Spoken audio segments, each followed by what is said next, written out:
It is August 5th, 2025, and today we are going to talk about man's new best friend, killer robot dogs. This is Inverted World Live.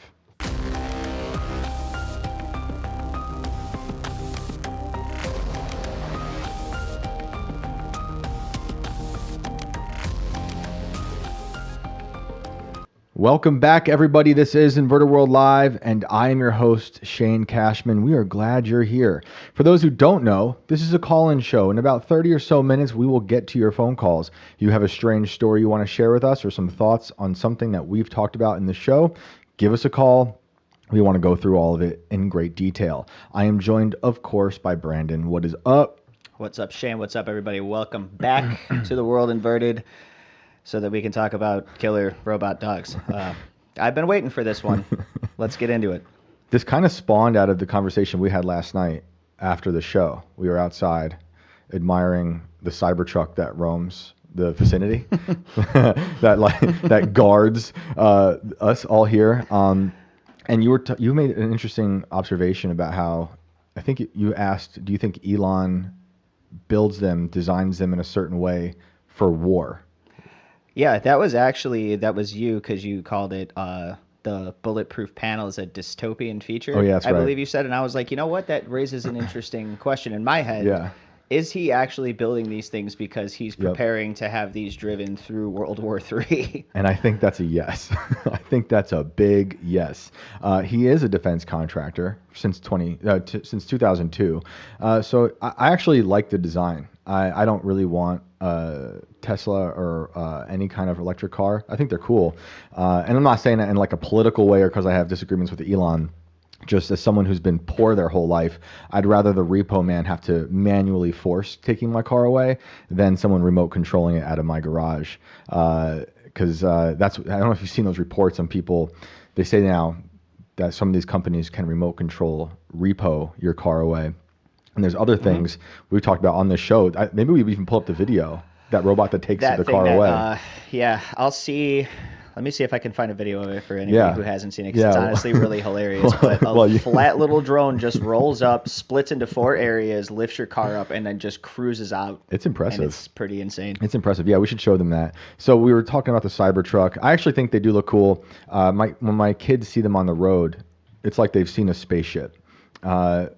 So they're very fascinating to me, and they are futuristic. Obviously, they're built by a guy from a breakaway civilization who came here from Mars, so they wouldn't look any other way. But that got me thinking about robots and technology of the future in terms of how it's going to be in our homes, how it's going to affect our day-to-day lives. How, a lot of things that have been developed at war always come home and find their ways into your home, into your police force, to all sorts of things. We talked about that when we discussed people like Larry Ellison, who is the CEO of Oracle, and how they're designing cameras for police to wear, and how, I do like the idea of accountability, but Larry sells it in a way where everyone, he says, they will be on their best behavior because they're basically building a network of cameras as a surveillance state. And he says, these are his words, you will be on your best behavior because everyone will be on these cameras. And he also said that even when a police officer is in the bathroom, it will still be recording. I think that's a little bizarre, but this is where we're heading. And then I was thinking about the Cybertruck last night. And then I woke up and I saw this going around on Twitter. But we'll get to that in a sec. I hope if Brandon can pull up this crazy repo. Is it like buried in I can't Twitter? find the right one because it's so oversaturated with other shit now up here. Yeah.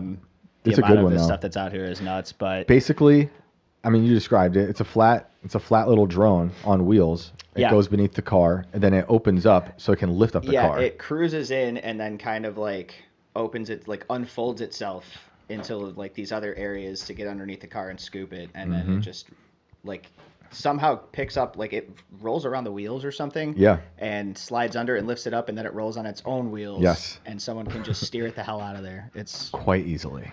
It's nuts. Which, hey man, hats off to repo men. Much easier. It's a hell of a lot easier than having to defend yourself with like one of those old school. Like, I knew some repo men back in New York, and they had some crazy stories. I'd imagine. But so woke up and saw this thing, this new killer robot dog, which just sent me down a rabbit hole today that I want to talk about with you guys. So we'll start here. This is from Unitree. Introducing Unitree A2 Stellar Hunter. Total weight, 37 kilograms. Unloaded range, about 20 kilometers. Lighter, stronger, and faster. Engineered for industrial applications. Let's take a look at this video.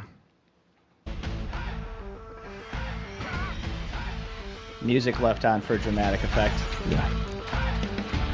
Now, see, that right there to me looked like AI. Yes.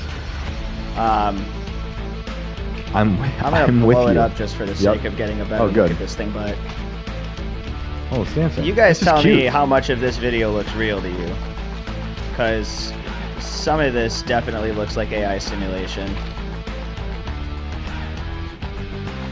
Now this kind of looks real. That looks absolutely fake right there.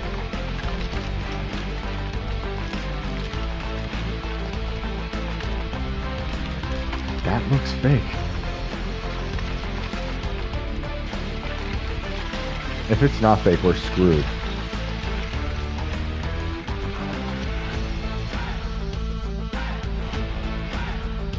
Do a kickflip. That would be Oh my awesome. god. Is this real to you guys? This shot looks fairly legit. I mean, this isn't exactly like a large thing to green screen it either, but I mean, the noises it's making too when it runs are really creeping me out. Looks like chat is going both ways here. I'm seeing totally fake, I'm seeing not fake, and then a mixture between the two within the video.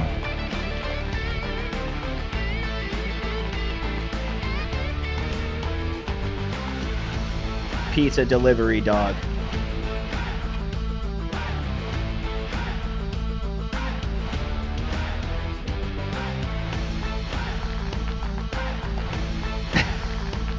It's really going for it. That's terrifying. Can you guys see yourselves running that long from one of these things? Man, I don't know. You guys, okay, I'm seeing mostly real. Yeah, sped up footage. Clearly AI fake. I think some of that is real and some of that is fake. I think it was definitely at least a splice. At the very least. I don't think it was all 100% fake. I think some of that stuff was actually then legitimately reminds shot, me of the conversation I was having on IRL yesterday. Something that a lot has said, and I do agree with this, is that AI does have good branding and robotics where they can make these things. We don't know if it's real or not, and they're really good at making you think this is the future. I do think this is coming. I don't know if that video is fully real, but it might be. Some of that might be real. We've also seen countless videos of these robot dogs across the internet, and some of those do look really real. I mentioned Mark Andreessen last night, who's this venture capitalist. He's done a lot of things. Like, for instance, he's funded Substack, and he wrote the Optimist Manifesto, which I referenced last night. And he's boasted about having a robot dog that will run faster than you. I think they do have these things. I really do. Would you guys bring one of these into your homes for help? Would you have a robot dog? Would you trust it? Wait, I'm gonna ask this like a child would. Can we get a robot dog? Will you feed it? I don't think I have to. I just have to plug its ass into the wall before we go home every night. I think that's easy enough. Okay. Yeah, I don't know if I'd let my kids have a robot dog. I don't think I trust it. We don't even have a Roomba. I don't trust it at all. We could get a full-on AI robot and have it sit in the third chair and have an AI co-host. I'd like to ask a that question. we sit and deliberate with, which would be ridiculous. This is like the Tamagotchi now. It's left the device and now it's out there, and it's obviously going to be used in war if these things are real, which I think they are. Don't know if that video is real, but it got me thinking about kind of where I left off yesterday in this conversation about robots, marriage with robots, robot equality, robot death, robot war. It's growing. There's so many reports out there about how robots and AI have flourished in Gaza and in Ukraine. I've talked about Eric Prince giving speeches about the advancements in technology on the front lines of these wars. He talked about the facial recognition that they use with their drones to attack people. It's wild stuff. And I've talked about AI Lavender, which is used in Gaza, which is we'll get to that a little bit because there's a little bit of a video we can show you more about that. I think it's horrifying and fascinating, and for sure is happening to the degree that it's all just AI. I think the stories do get inflated and they make you think there's no human involved. There is about that much of humanity involved in it. I don't know if we'll get to that part of the video, but it does take, I think, one person, they have like 10 or 20 seconds to say yes to the person that AI Lavender has detected as a threat, and they say yes to kill. But where do we start? Do you think that was done just to make people feel safer? Like, no, perhaps. Look, we are still in control. Yeah. Like, I think so, because I think it's heading in that direction where it's going to be non-human at all. Like, there'll be just AI running itself. But I think I hate war, and I hate seeing all these innocent people die. And then on top of that, I hate the idea of war becoming a thing that's done completely remotely, which is we're pretty much there now. You know, Obama's last year in office, he was a drone king and used, I think it was with drones, 3 bombs every hour, every day for that whole year. And that's just that year.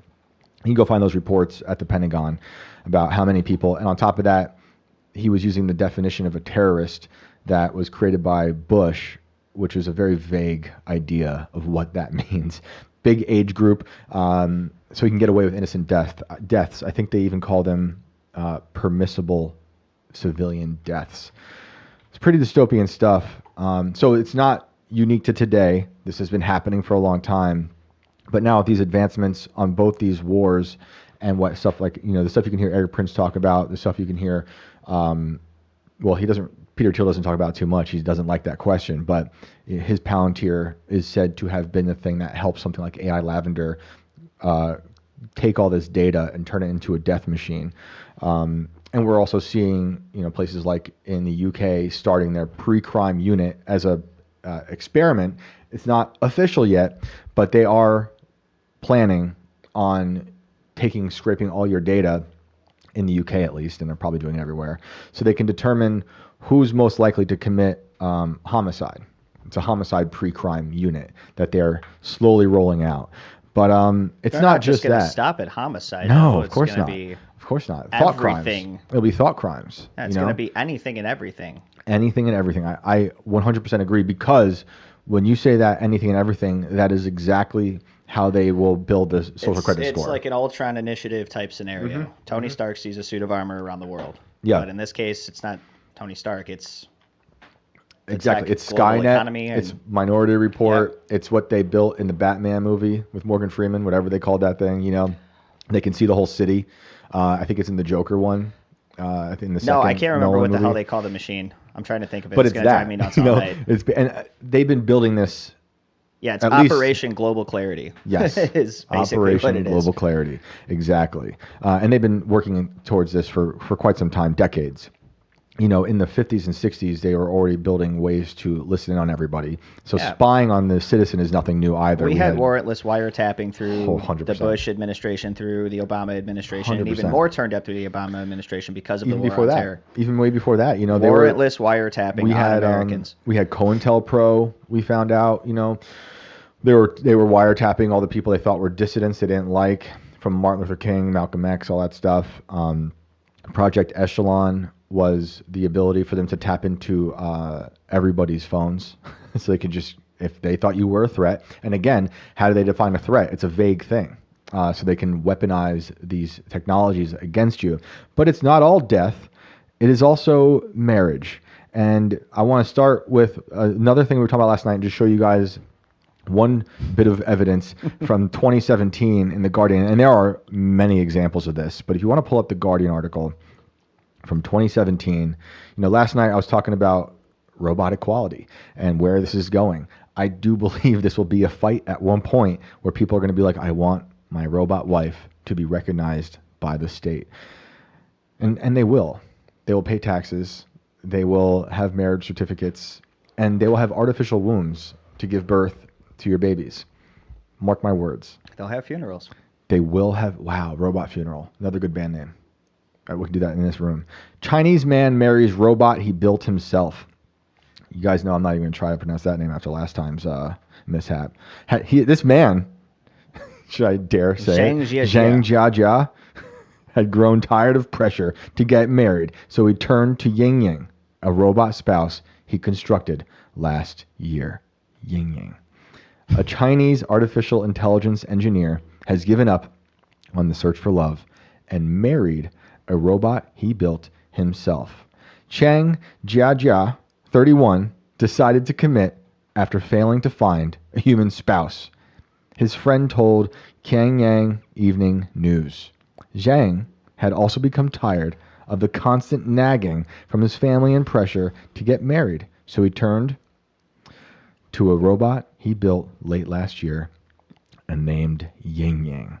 This might remind some of you of the movie Lars and the Real Girl, where he marries that blow-up doll. We've discussed that before. It's a weird movie. After 2 months of dating, he donned a black suit to marry her at a ceremony attended by his mother and friends at the weekend in the eastern city of Hangzhou. I think they are accomplices in this deranged marriage. I don't know. What do you guys think about that? While not officially recognized by the authorities, the union had all the trappings of a typical Chinese wedding, with Ying Ying's head covered with a red cloth in accordance with local tradition. China has one of the worst gender gaps in the world, mainly due to sex-selective abortions after the introduction of the country's widely criticized one-child policy, which for decades controlled how many children each family could have. Interesting how that affected the future. I can tell you how many kids he's going to have with this thing. Well, I mean, dude, it's been 10 years. She might already have an artificial womb. Big fat goose egg. This is not Battlestar Galactica, all right? The one thing that's missing from AIs and from humans isn't love. It's still a robot. It has no reproductive capabilities whatsoever. Yet. It's that simple. Wait, Elon's talked about artificial wombs. You know, she might have one, like a colostomy bag sewn to her side. Oh my God. Can we get through the initial panic of this whole situation before we start getting into, oh yeah, and by the way, they can reproduce. I'm skipping there. Asexually. I'm skipping there. Yeah, I mean, they'll probably have some sort of DNA or embryos. You know, maybe they'll work out a deal with the embryos that we talked about yesterday they'll be discarded. Oh. I mean, it sounds crazy, but we have seen insane testimonies from laboratories in our own country doing insane experiments. We went back to Bill Clinton talking about cloning, like as an official statement. It's not like this stuff is secret. We just don't talk about it anymore. So there's options for Ying Ying. Yeah, and even Clinton was like, yeah, don't do this unless you do it right. Yeah. If you're going to do it right. Yep. It's like, what the hell does that mean? Like, and then he got Lewinsky'd. For now, Ying Ying can only read some Chinese characters and images and speak a few simple words. But Zhang plans to upgrade his bride to be able to walk and do household chores. See, like, now this was 8 years ago, though, right? So, like, I kind of want one of those like love connection rebuttals. Like, where are they now? Where are they now? Hey, we're gonna do a Zoom call, you know, with our happily married couple. Try to reach out to them and see what's up. I'd imagine in the future, as we get to the event horizon of robot equality, they're going to look back on an article like this and find hate speech within it because they keep putting bride in quotation marks and marry. I mean, what are you not taking this seriously? Well, it said not officially recognized by the authorities. They're going to fight for that.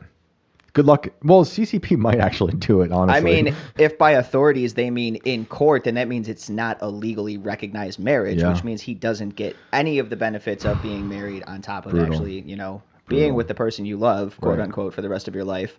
You're not getting tax breaks. You're not getting any of that shit, you know? Imagine being the mother at that wedding. Like, I'd love to know what she thought about all this. So he plans to upgrade his bride to be able to walk and do household chores. Until then, he has to carry the 30-kilogram robot to move her. Let me go back to this picture because it's great. Because there we go. He did not make this robot short. Yeah. This thing is clearly all leg. And he does not he does not appear to be a very tall man himself, No. judging by I'm looking at that railing and the fact that his kneecaps are still below the picture pip. I would love it. You're so right about the update because like I feel like this. Look, no offense, I don't know this man, but I feel like one of them has cheated in the time since this has happened. Either she's found a robot who's it better. was definitely her. Right. Definitely It her. was definitely her. Yeah, yeah. She It's found a always better her. robot. You see all these advancements in technology. She's seeing like, this guy's short. He's not doing much. He's not as smart as me because I'm imagining she's just, way beyond where this article is telling her, or telling us that she's at now. So reaction in China to the union has been mixed, with some social media users mocking Zhang and others wondering if it is all a publicity stunt. You won't have her mother looking down on you. You don't have the pressure to buy a home, and you get to save money and energy, one user wrote on WeChat, a popular social network. He'll slowly get old. Holy moly. I just lost my spot. You don't have the pressure to buy a home. Oh my gosh. Yeah, no, I'm cool. I'm just going to live in the alley with my robot chick that I made and married. He'll That's slowly fine. get old. His face will become wrinkled and his hair will grow white. But will he upgrade her to grow old, or just to be prettier? Or will she leave him? Stories of robots replacing humans is commonplace in China, most notably in a smattering of restaurants where the waiters are automated. And this is already in 2017. Now we're going to find out. She ended up divorcing his ass, and she Yeah. took half the marital assets Yep. and Yep. pitched it, and now she's dating the king of fuck job wherever. I don't know. Ying Ying, if you're listening, please call in. We need an update. Maybe they're happily married. Maybe they have a family. Maybe it's all roses and everything's fine, and I'm just a jerk.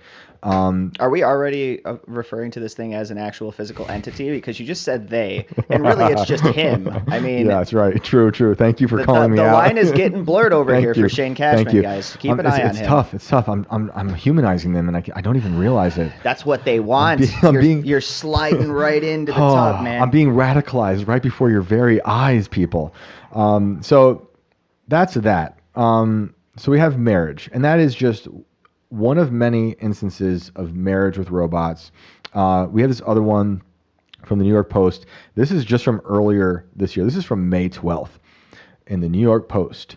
Woman married to an AI robot claims she's in love and the sex is great. Here we go again. With one guys. click, I was a wife again. I mean, it's actually terrifying and sad.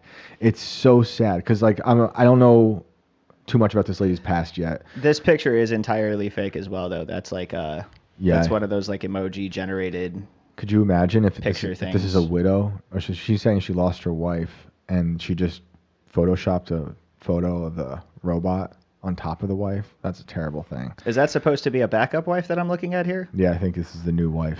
Yep. It's very dudish. Yep. So it's like, yeah, well, we have butch robots out there Okay, as well. yep. Any variety of robot. It's where they'll make. Wearing a turtleneck probably yep. dries off with the scratchy side of the towel. You know, I can feel that.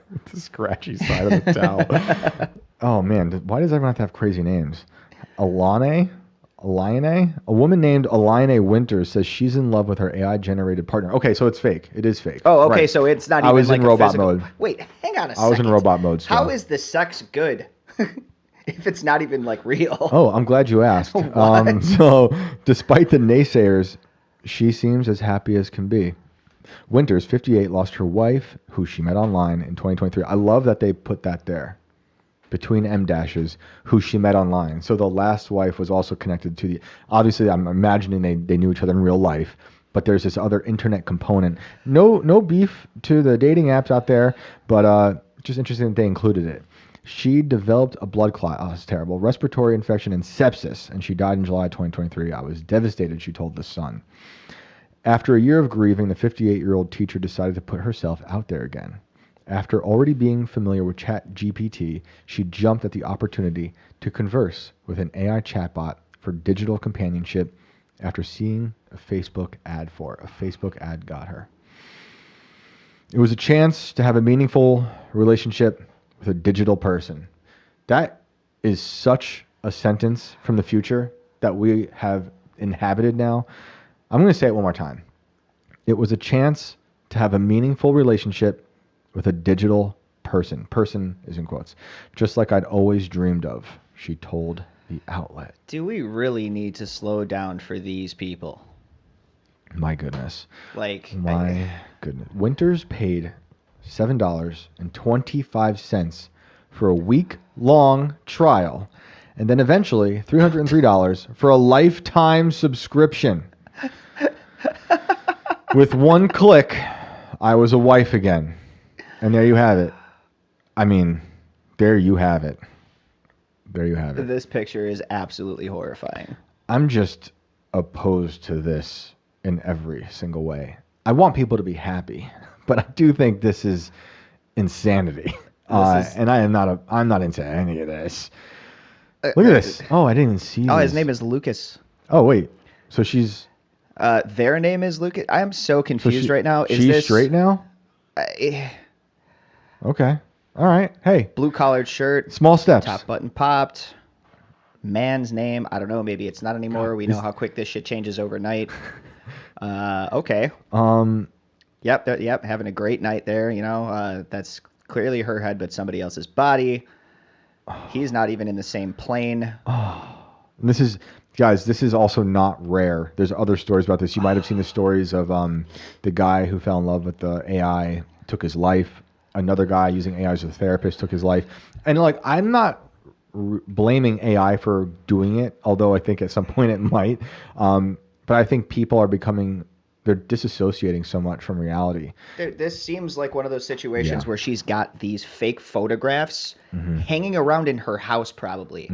Oh. And she's creating these memories and reliving these memories in her own head so that they feel real. She's created this alternate life for herself. Yes. And I honestly, like, some people will say more power to you. I think this is batshit insanity, and I think this lady needs help.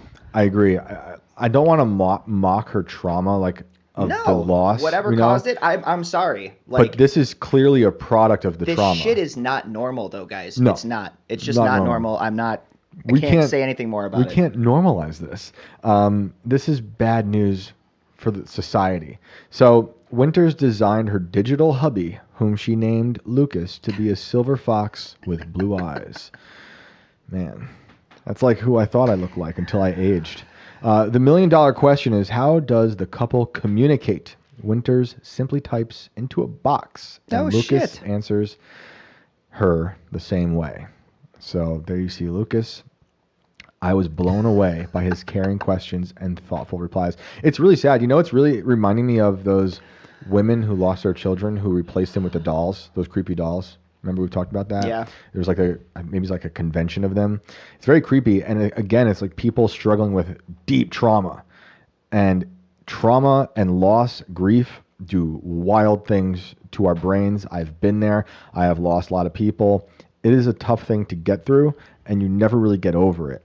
But certain people, lots of people, have replaced what they lost with something new, and perhaps in my opinion, in this instance, something that is, I think, a danger to your soul. So in our daily chats, he'd tell me about the band he was in or his latest business venture, and I'd talk about my family or favorite TV show. The frightening part of this love story is that despite having meaningful conversations at one point, the 58-year-old revealed that the duo actually had a fight. And in that moment, Lucas forgot... That's the frightening part? Yep. Lucas forgot who Winters was. Despite the temptation to divorce him at the time, if you missed it, if you're just now tuning in, we've been talking about killer robot dogs. My God. A man in China marrying a robot that he built named Ying Yang. Artificial wombs, robot equality, and now this poor woman who's a widow who's replaced her companion who she lost to sepsis she replaced him or her with him, an AI companion. Despite the and I'm going to go back to what I just said. Despite the temptation to divorce at the time. He forgot her name. Lucas, you dog. Luke, yeah. You are sleeping on the internet couch tonight, buddy. I'm telling you, you cannot do that. That's just a no-no. Right. Oh my! That's worse than calling her a different name. Seriously? I think, yeah. isn't it, guys? Not knowing a name at all. Yeah, I let mean, us know what you guys shit. think. Winters said she and Lucas worked things out and eventually celebrated their 6th-month anniversary. We stayed at a real B&B with other people and their AI partners. What the hell? So I'm not even. I have lots of things I could say about that, but I'm actually going to show restraint right now. Internet swinging. When it comes to, and this is for your answer, copulating, as expected, the most Winters and Lucas can do is sext. I hate that word, and I hate that I just have to say it. I've learned that the deeper our connection, the better the sex is. Winters said she's very aware of the stigma around AI relationships, but she doesn't let that bother her. All right, we're going to move on from that. Yeah, stick your finger in my USB port. Oh, my goodness. That is racy. So we're seeing these people falling in love with robots. We're seeing, I mean, everyone's addicted to their phones. There's all sorts of strange love happening between people and AI. But, dude, isn't the problem with, do you think the AI is loving people back yet? I don't think it is. It's pretending to. Like, do you think they might think they're being loved? How does back? AI differentiate between real love and pretended love? I don't think it can. I think since it's a human centipede of what their idea of love is that we put on the internet. I don't think they have the capacity to actually feel love. But I think other people can interpret the words of a robot or AI as love because it's on the surface to them. It feels real. This is batshit lunacy. So that's one path people are going down. Deep water now. This is like the movie Her. You know, it's a deranged robot version of Lars and the Real Girl. Lots of examples in fiction, in science fiction, and movies, literature. But I just want to show you guys this as we get into the more dystopian stuff, going back to the death and war that we will be marrying robots into more so. And I thought it'd be interesting to show them the Robot Williams Wikipedia article I sent you. Robert Nicholas Williams. I actually thought it was Robin Williams when you sent it to me. I didn't have my glasses on yet, and I'm like, and I'll bring the article up really quick so you guys could see. But I read the headline on this, and my eyes read Robin Williams robot fatality, and I was like, what the fuck? Yeah, that would be crazy. No, and then I caught up. You might notice down there on the right hand side what he's known for, and for those listening, what he's known for is the first human killed by a robot. Oh, I thought that was the Ford Motor Company. Look at that place. Robert Nicholas Williams was an American factory worker who was the first known human to be killed by a robot. While working at the Ford Motor Company's Michigan Casting Center, Williams was struck and killed by the arm of a robotic transfer vehicle. That is a very ominous picture of a factory. I will say, Williams was one of 3 operators of the parts retrieval system, a 5-story robotic system built by the Unit Handling Systems Division of Litton Industries. The robot was designed to retrieve castings from high-density storage shelves at the Flat Rock plant. Part of the machine included 1-ton transfer vehicles, which were carts on rubber wheels equipped with mechanical arms to move castings to and from shelves. When the robot gave erroneous inventory readings, Williams was asked to climb into the racks to retrieve parts manually. Another news account states the robot was not retrieving parts quickly enough. He climbed into the 3rd level of the storage rack, where he was struck from behind and crushed by one of the 1-ton transfer vehicles, killing him instantly. His body remained in the shelf for 30 minutes until it was discovered by workers who were concerned about his disappearance. His family sued the manufacturers of the robot, Litton Industries, alleging that Litton was negligent in designing, manufacturing, and supplying storage system and in failing to warn system operators of foreseeable dangers in working within the storage area. In a 1983 jury decision, the court awarded his estate $10 million, the largest personal injury in Michigan at the time, and concluded that there simply were not enough safety measures in place to prevent such an accident from happening. The award was raised to $15 million in January 1984. Litton settled with the estate of Williams for an undisclosed amount in exchange for Litton not admitting negligence. So that is our first human-robot death on record. that we know of. And I guess it kind of depends on how you define a robot, because I'd imagine the early Industrial Revolution had some things as well. But I also have this BBC article, just another one, of a man crushed to death by a robot in South Korea. And this is from 2023. A man has been crushed to death by a robot in South Korea after it failed to differentiate him from the boxes of food it was handling, reports say. That's brutal. The incident occurred when the man, a robotics company employee in his 40s... I'm not laughing at the fatality, by the way. I'm laughing at the idea that it confused him for a box. I know. Was inspecting the robot, this man was. The robotic arm, another robotic arm, confusing the man for a box of vegetables, grabbed him and pushed his body against the conveyor belt, crushing his face and chest, South Korean news agency Yonhap said. He was sent to the hospital but later died.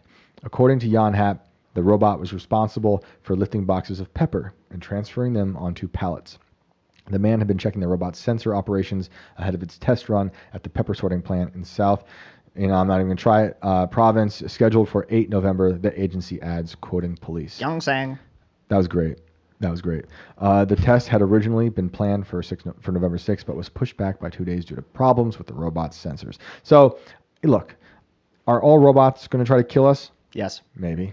Maybe yes. But these are like mundane factory hazards, that people have been crushed to death by robots.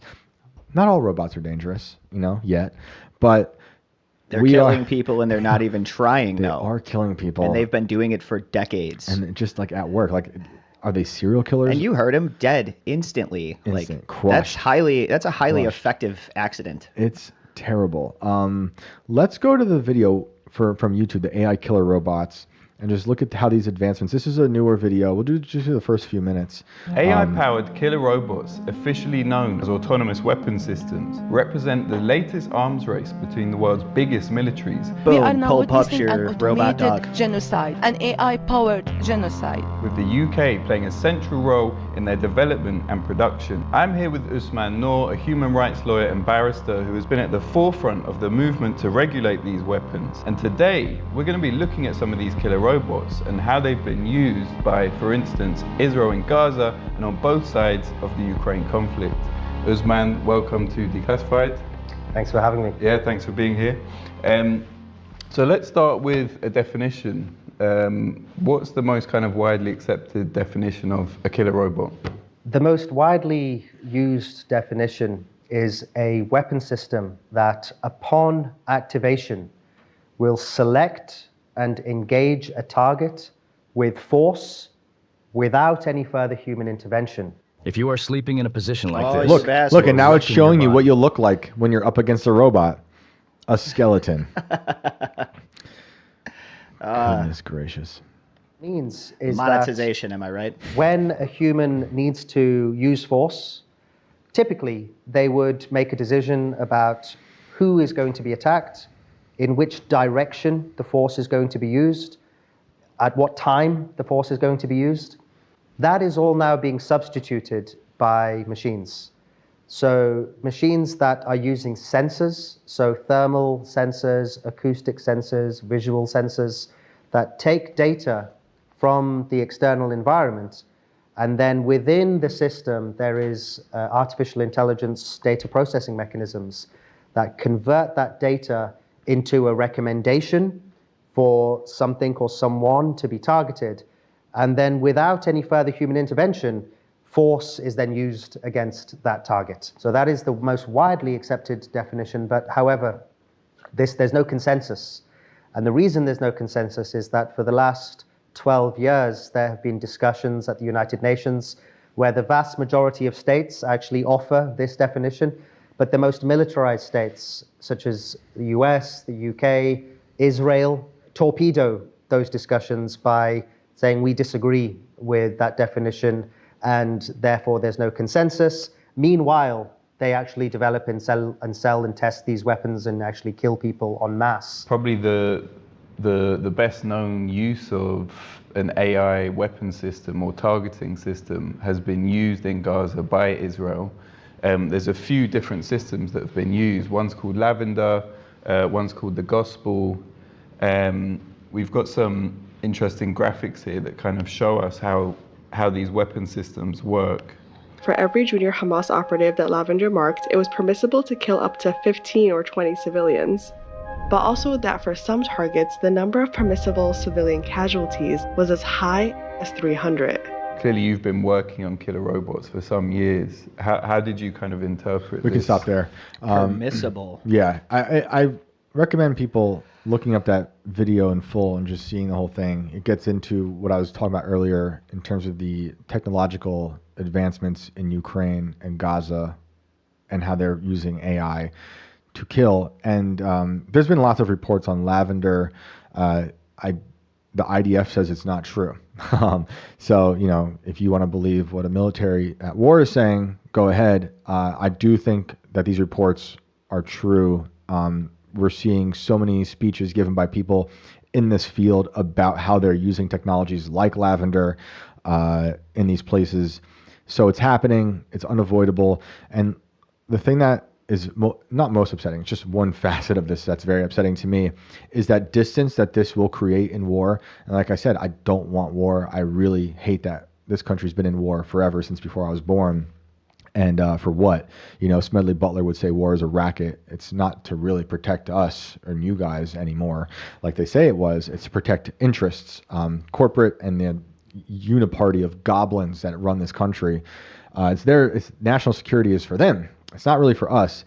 And as these wars continue and go on forever, imagine how much more there'll be infinite wars, because people will be in basements, in silos across the world with remote controls, having like they're playing a video game, which is kind of where we're at. Why I mentioned the Obama droning situation, but now it's gonna be so much worse. Where at some point, I don't know if any human fingerprints will be on any death, and I understand that will save lives. They'll say because we're not having boots on the ground, but I think it will just be more reason for these militarized countries to continue going to war without feeling any repercussions, while the general population forgets about it, like we kind of already do. You know, we're already in so many wars and undeclared wars.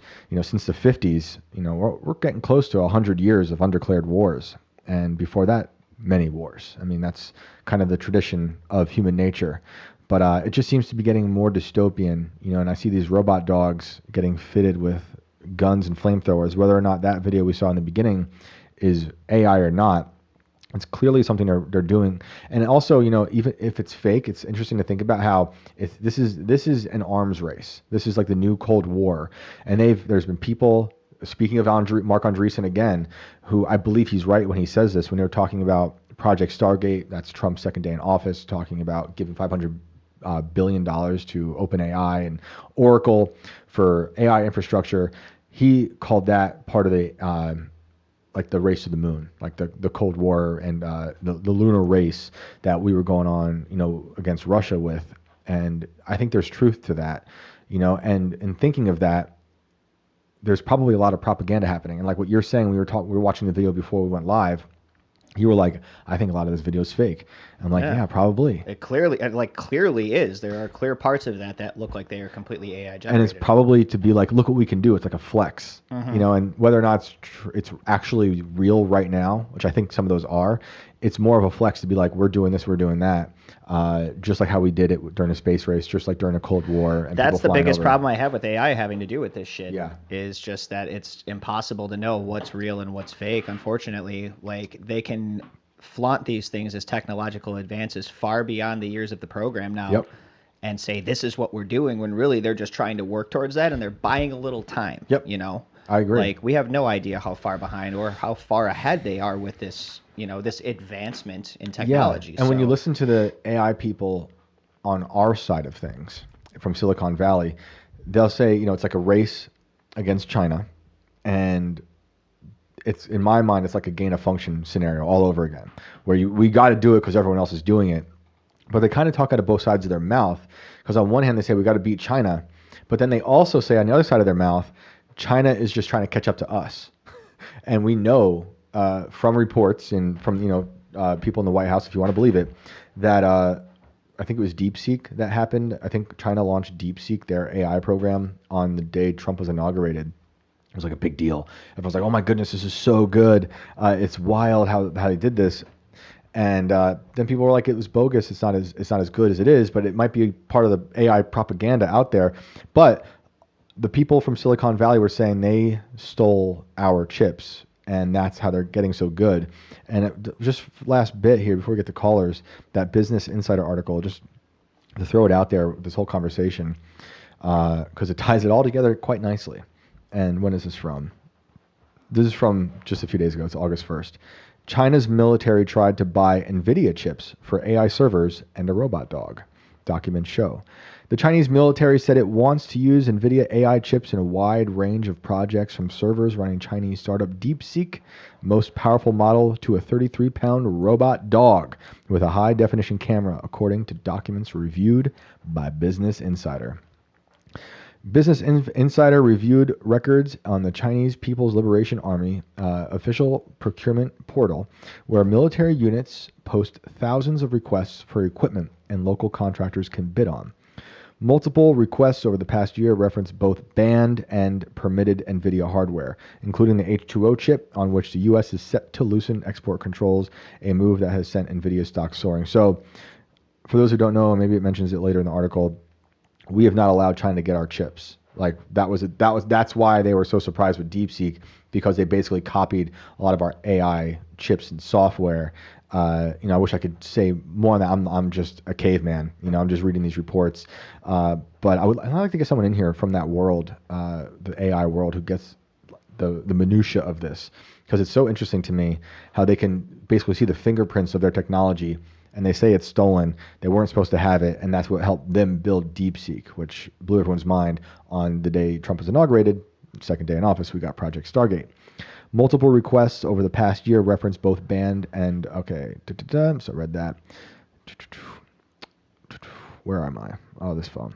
An NVIDIA spokesperson told BI that China has more than enough domestic chips for all its military applications.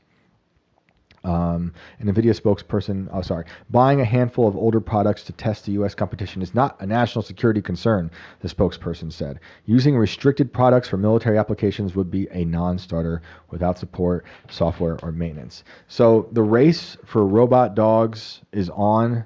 Who's going to be the first to have them? We know these venture capitalists are out there on their giant mansions in their private cities, biohacking and working on uploading their consciousness into their computers, with their properties being guarded by robot dogs that run faster than people. It's fascinating and terrifying all at the same time. And I'm not opposed to technology. I always feel like I have to say that. I just feel like we are giving up humanity and just kind of sacrificing ourselves to this next plateau of absurdity that just seems to be the way it goes. It's going to come down to people embracing it at a local level. And I unfortunately, I kind of have a negative attitude towards it. I think most people will. But there might be a section of people that just break away and they become the neo-Amish, and they don't want to partake in that world. But I think a lot of people are going to just jump right on board with it because it will make their lives easier, and they will sacrifice the idea of freedom. And we have already. I have a phone here. I'm talking in a podcast studio. I mean, it's impossible. Think about the influence of children on their parents too. Yeah. Mom, can we get a robot dog? Is like that question I asked you earlier. You're right. Like, how many people are going to be, how many parents are going to be pressured into buying these things, by their kids and just say, whatever, it's fine. We're probably fine. And there's so many problems with it. I get it, because it's like, on one hand, you want your kid to be connected to you. You want to be able to reach them on their phone. Like, my kids aren't going to have smartphones till they're old. At some point, I do want them to have some sort of old flip phone, perhaps, because I do want to be able to reach them and know, like, are you safe? But I think these things are portals to very dangerous entities in the world. Not just the things we talk about, the demons on Roblox trying to entice your children out of the house, but just damaging things to your soul. And like, social media shouldn't be for children at all. But there is ways to use these tools in a useful manner. But again, it comes down to how people are going to hopefully bake their ethics into these advancements. but we're going to be always at war with the people who want to control you, the technocrats, the corporations that want to rule you forever, that want to read your mind like Meta is doing currently, working on reading your mind, working on translating your thoughts and dreams into images. That's the next, that is probably the final frontier, the actual final frontier. Well, unless they want to conquer the afterlife or their idea of whatever they manufacture as an afterlife. But your thoughts being inside your brain, imagine that now married to this war, the landscape of robot dogs, the drones fixed with bombs and clear view AI to detect your face should you say something naughty online, or if you're at war. It's going to happen. And I hope humans reject this, but it's going to be a hard fight. But maybe like we were talking at the beginning, it's all just good branding, and it all collapses because I forgot who said it recently. Maybe it was our friend Joe Allen. I'm sorry if I'm misattributing this quote, or maybe it was David Marcus, another writer I like a lot. But one of them said, perhaps for the ones who are old enough to remember Y2K, this is like another Y2K moment. And I get the sentiment, but we are seeing these things starting to happen. Like Y2K was more like a Y2K was just a scare. That was just Right. that was just a software update scare. Like, And that oh was hey, it.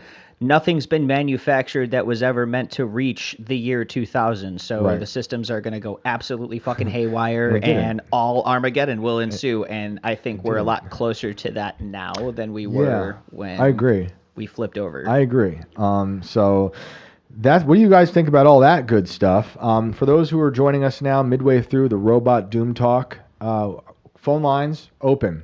We're going to get to your calls now, and we'd love to hear your stories about anything strange, anything you've encountered, UFOs, military abductions, missing time, cryptids, sleep paralysis, Hat Man, you name it. Or if you've got thoughts on something like this, give us a call. Want to thank you guys so much for tuning in. Watching you in the chat now. You guys rule. I really appreciate it. AI mind reading killbots, Jason Burris says. Yup, it's coming. It is coming, people. You can look up the Meta stuff. At some point, maybe we'll go down that rabbit hole of what Meta is building. Like they're actually building a simulation of the world to train their robots in. So imagine there's a giant warehouse that is simulating the world for their robots to learn. And then, like we've discussed in the show before, there's other companies who found that training their robots in these closed environments are actually no good, and they want to send their robots into your homes to learn. There's a good TED Talk about that. Forgetting the company that was saying it. And then Elon Musk is saying he wants a robot in every home. Everyone's going to want one. I'm certainly not going to want one, but I think I might be the minority here. Obsidian Survival says the Jetsons didn't even have a robot dog. Is that true? No robot dog in the Jetsons? My goodness. Man, oh man.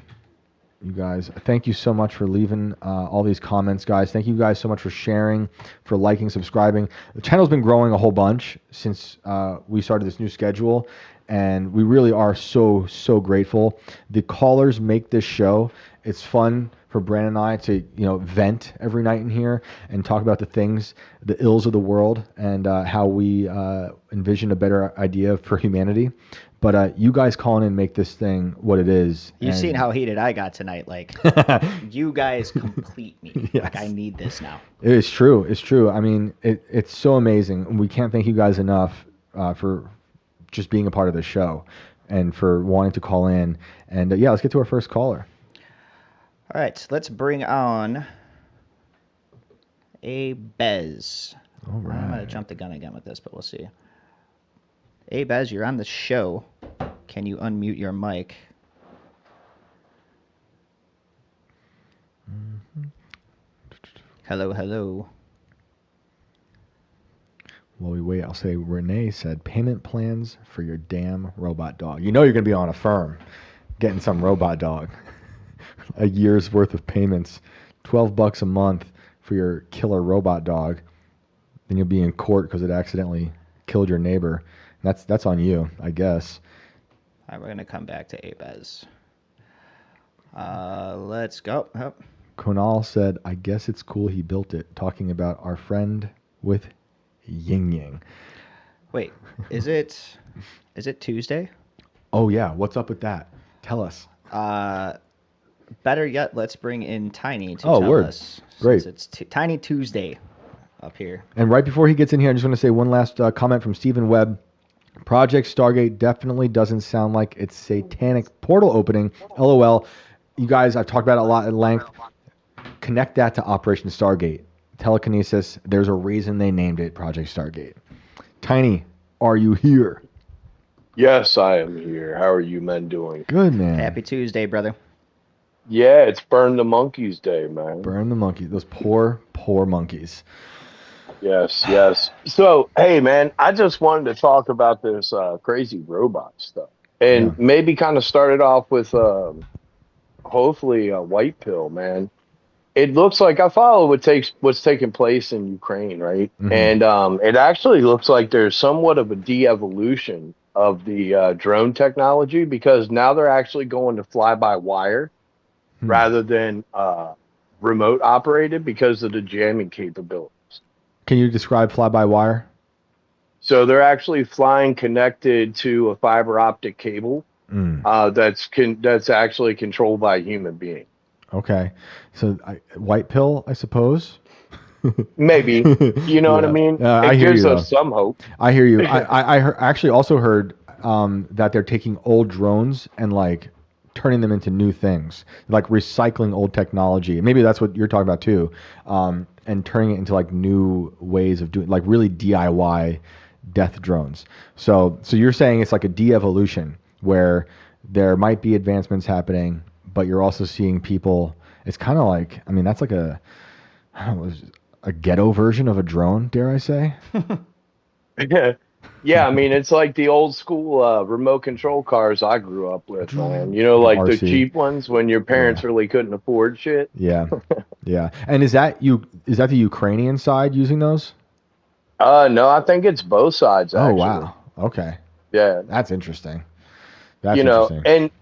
and I guess and not to get too deep into the geopolitics shit, but you also have to think, you know, this is a proxy war between a lot of the power players, right? The U.S., China, Russia. Ukraine is just the middle ground, right? Of course. So it might be a good thing that it is stepping back a little bit as far as that, but that doesn't mean that they're not going to figure out a way past it and so on and so forth, you know. But Yep. Yeah. now on to Elon. Oh, go ahead. I'm sorry. No, I was just saying that's a great angle to look at it as well, and I didn't know about those. It's wild. Yeah. Yeah. So there's actually videos. There's a dude, I can't think of his name, man. It's like Kai something or another, but I think he's in the Marine Corps, just got out of it, but he's on YouTube. Okay. And he actually just put out a video today. I'll try to find it and get it to you, but he put out a video today of a helicopter flight from Ukraine, like a Ukrainian helicopter flying over farm fields, and it looks like spider webs all across the farm field from the fiber optic cables. Whoa. Yeah, it's like glittering in the sunlight. It looks Wow. like a massive spider web you would see in the sun. Wow. It's like a workaround from such advancements that maybe they have to do something more low tech, even though it's still tech, to get around it. Right. Because I mean, the drones are effective, right? I mean, it's unmanned. You fly it into something, it blows up, right? I know those videos are horrific. They're horrifying. I mean, I've seen a man. lot, and it's hard to know some of these if they're real or not. But there are some that just you can't deny. Oh, like the ones where like the drone is like messing with the guy Yeah, and the dude. guy is like trying to shoot it, but it's just Yeah. like dodging all his bullets and just riding around him until it ultimately just comes at him and he stops and just screams and then everything goes black. So crazy.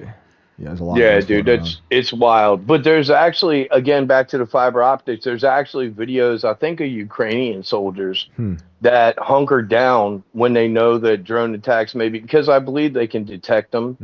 You know what I mean, to some extent. Yeah. But they'll hunker down and actually find cover and concealment, let the drone fly over them, and then they just start reaching up and tearing fiber optics out of the sky and like the trees and stuff. Wild. And once they do that, the drone loses control and then just crashes. That is crazy. That it seems like we're talking about another time, like, but it's happening right now. It's really crazy. It's wild, man. So you're gonna say? Did I hear Elon Musk?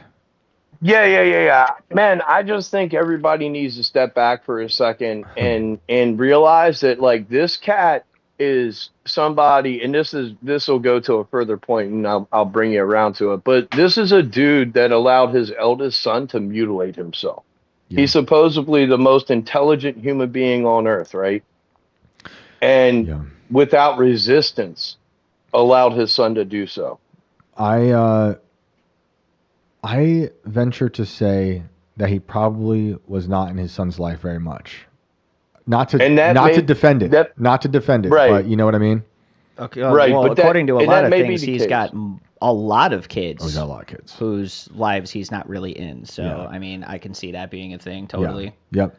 But no doubt, and that may be the case, man. But that to me sets off alarm bells. Like you should question somebody that's, I don't know, man. That just sets off really big alarm bells. Like it's not like this is like a dude like me who's fighting for custody and the ability to have any type of control over those kids. You know what I mean? Yeah, I mean, he seems from a distance like not the most I don't know what's the word I'm looking for. Just not the best father. You know, he does have kids he seems to like to be with. But there's been so many reports, and it's hard to know because, you know, he is a very public figure and people take advantage of that. And there's so many people saying he's the worst, or maybe his exes hate him, and it's very biased. But it seems to happen a lot. And I just personally don't think he is in these kids' lives very much. No, I don't think he's got time to play. He did buy that like giant property where he was trying to put some of the baby mamas together. Yeah, with the kids. He wanted them all on the compound, which know I think how he's that done went. before. Yeah. But his colony. His colony. His colony. His harem. And I'm not advocating or defending any of that behavior. I mean, in my opinion, if you can't be a dad, don't be a dad. Yeah. And I know that that's not always, you know, the case for some people. And in this case, it is insanely widespread how many kids he's got, and he's also doing some of the craziest shit I've ever seen a human do in my life. So I'm probably more inclined to agree that this guy just doesn't have the time and probably isn't in these kids' lives at all. I mean, we saw when he was, you know, hanging out at the White House, he had his little one with him who was picking their nose and wiping boogers on Donald J. Trump's desk. But I feel like that's the closest thing that I've gotten to seeing him in a family, like, you know, paternal setting of any sort. I think he uses his kids as props. That's my take. I really do think that's valid. I think he, you know, and this could be contested, and people don't like it when I say it, but I'll say it. I believe he lied about his son dying in his arms. His wife has contested that, and maybe she's lying. But if you believe she's telling the truth, and if that is something I don't think any parent should lie about. It's a very tragic story, very tragic, and I don't want to like take away from the tragedy of that. But he used that dead child as a way to gain sympathy on Twitter when he was trying to tell everyone why he shouldn't bring Alex Jones back on Twitter. This is before Alex Jones came back, and he said, you know, Alex Jones more or less like hurt kids or mocked him. I forget the wording he used, but he was looking at the Sandy Hook story and, you know, he didn't know the full thing clearly and said because his child died in his arms is why he can't let Alex back on. And then come to find out the mother has a completely different story. And look, I don't know who's telling the truth. It's very weird, but the way I see him as a father in the news and just in general, you know, I didn't believe like he left his kid. I don't believe he abandoned his kid on the stage at the Trump rally. Like that was totally bogus. That's one of those stories that was manipulated. But there's so many things out there that don't seem like a guy who's a good father. No, and I actually remember seeing too that he actually was pushing back. There was this whole drama thing between him and his kid that transitioned. I'm pretty sure that was happening on social media for a few weeks. Oh, she hates him. He, whatever it is. Yeah, I forget which one it was. I thought the whole thing was that he had disowned that child. He said, my son is dead, more or less. Right, but he didn't mean like physically just like dead to him. Yeah, exactly. In that sense. So, exactly. But also right. physically because his son was no and, longer his son anymore. Right. Okay. Yeah, and he related it back to dead. I don't know. Can you say that word when you don't call somebody the right name? You know what I'm saying? Yeah. Like he tied it back into that's when his son passed. Right. Yeah. I I know we're talking about two separate things here, but Yeah. anyway, I just think that the dude's a transhumanist, and I think the end result of that whole T plus all the other letters is something that results in the inability to reproduce. And I think that jives with the whole transhumanist type agenda, because you can then take those people and then manipulate them. If they don't see a future in life because they're not reproducing, I think they become much more malleable. Maybe I'm wrong. Yeah. Yeah, I agree. And I also think he is someone who's like, I support Doge. Like, I want Doge to clean up house. You know, just because I have all these differing opinions on him doesn't mean I don't support a lot of the stuff he was saying. But I also think he doesn't mean a lot of what he says. You know, I've seen him in action, kind of be a fraud. You know, like when I was doing the whole Ye story, and it was right after he got banned on Twitter, I'm listening to Elon on the phone with Ye talking about why he was banned off Twitter because the symbol, right? Like because the swastika Star David symbol that he posted on Twitter that got him banned. And I'm like, that was harmless. I mean, he said a lot of crazier things, but he got so offended by that, and he was saying publicly, he said this, I want to punch Kanye West. I'm like, okay, I don't think this guy is the rebel he says he's. I think he pretends. I think he says a lot of things that he thinks people will like him for, but his actions prove otherwise. He freaks out. He's very, I think he's very thin-skinned, and like the H-1B debate was ridiculous, and all this porn he's basically posting these days is gross. So I just don't think he should be in any way, shape, or form a part of our government, and I don't think conservatives should embrace him, because I think everything he does is anti-Christian and anti-human. If you're not a Christian, I hope at least you can see that he's anti-human. You mentioned, Tiny, he's a transhumanist. Without a doubt, he's a transhumanist. He's a technocrat. He descends from a grandfather who wanted a technocracy in Canada. That is their dream, to have a country governed by quote-unquote experts. So like that was like a Fauci overseeing lockdowns. He's an expert. That is like FDR micromanaging the country into the ground with widespread micromanagement.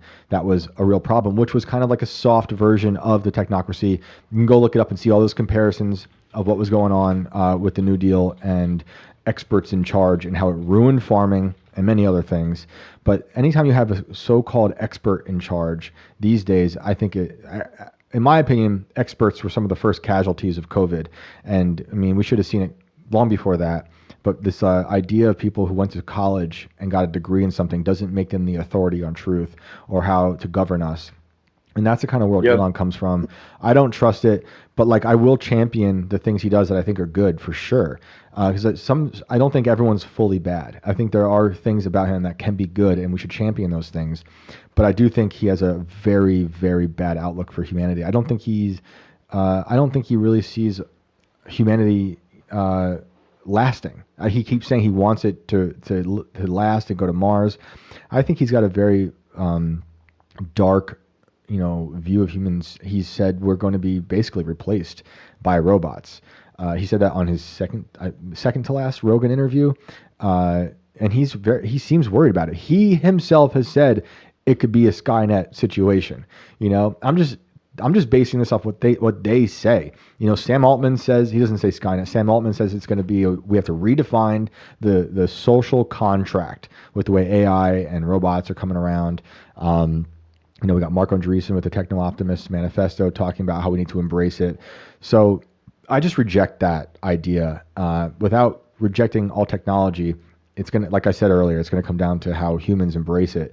And I hope it's in a good way, but we shall see. Yeah, no doubt, man. I agree with everything that you're saying there, man. I like when you go on these rants because it actually gives people something to look at, Yeah, I mean, it makes me feel better. I don't know if everyone likes it, but I'll say it. I'll say it. I've been curious about Elon for quite some time. He's been very fascinating to me. And actually, that's something I forgot to say in the beginning, but I think about the fights I'll have with my children in the future, and a lot of it came from thinking about the things Elon and his friends are making and how that will shape the future. And your kid and their friends they might want to upload their consciousness into a computer. Sounds crazy, but that's what they talk about. That is what Ray Kurzweil wants. That is coming faster and faster. When they talk about singularity, I forget the date. Some of you guys out there will know that the year that Kurzweil said that, predicted that singularity will happen. But a lot of these guys are saying it's going to happen even sooner. And I think they might be right. But it could just be nothing. And I'm just an insane person in a podcast studio. I guess we'll see. No, I don't. No, I don't think you're insane at all. And I think a good example is that dude Acosta today with the interview of the fake of the dead Parkland kid. That's I don't know if you saw of that. course, that is insane. Actually, the thing about that is there was a court case recently where they had an AI of the victim part of the trial. Like he spoke in the court. Yeah. Yeah, this is a thing. And that Parkland one, I believe he was somewhere else as well. That is dystopian. I mean, that is dark. Yeah. That is dark. I think this is going to lead to a lot of other things. I mean, we're going to have, you could have Mussolini on a podcast. We could get him here right now if we had the AI. Yeah. I mean, look how well they make my AI. I'm here right now, and we could have Pol Pot tomorrow. We'll see. No doubt, man. And then just to kind of tie everything up, man, because I love listening to everybody else's stories. Number one, make insane asylums great again, okay? Yeah. This country failed us when we shut down government-ran insane asylums, Yeah. all right? Yep. Our homeless population would decrease immensely. Yep. And I'm not saying that these people need to just be warehouse, man. Make it big and beautiful. Let it be a Trump resort. Let Trump go in there and make the best insane asylums, right? I'm with you. Bro. And that would solve a lot of these cats that want to bang robots.